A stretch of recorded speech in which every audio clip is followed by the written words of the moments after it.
On December 28th, just a week ago, we were walking around by Black Mud Ravine, and we came across this pileated woodpecker that was working away for some ants or insects on a tree.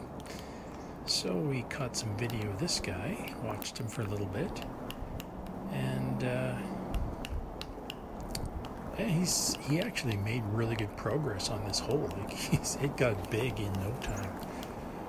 While we were watching him, we noticed that just about 40 feet away or so, there's a big stump that was about 15 feet high of a dead tree that was being worked on by this guy's, well, let's say his girlfriend. So she's over there working away on this thing, and the chips are flying. And this guy's building a little, I don't know, the tree he's working on must be harder, because he's got a small hole. You should see the hole that she made. Like, you can see the wood chips flying. So we walk over there, and here she is. She's got this, and she had been working on this hole or this tree for a long time. So now she's chipping away, working really hard, and she's actually making good progress, because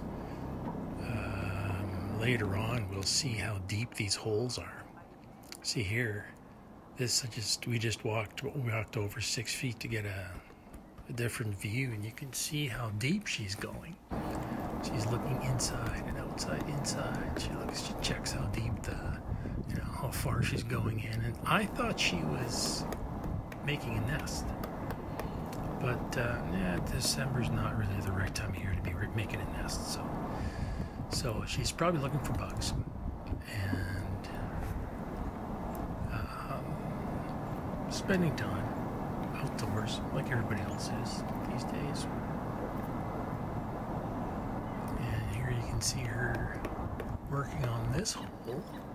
Later on, the next day, we came back, and there was this hole was a lot bigger, and there was another one that she'd been working on too for apparently a few hours. So here she is. She's trying to figure out how deep in she's got. So what have we got here? About an inch deep or so.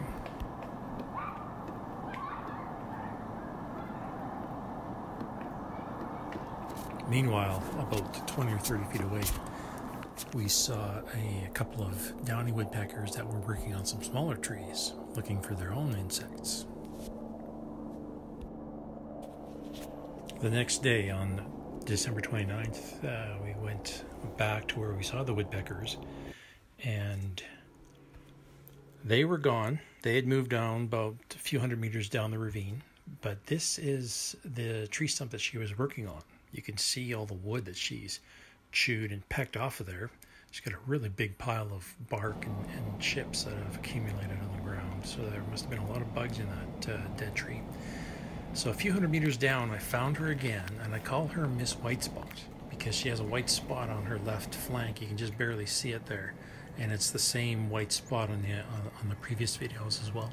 So here she's moved up to another hole where I think she started before. And I think she's got some good bugs in here, because you can see her lapping something up.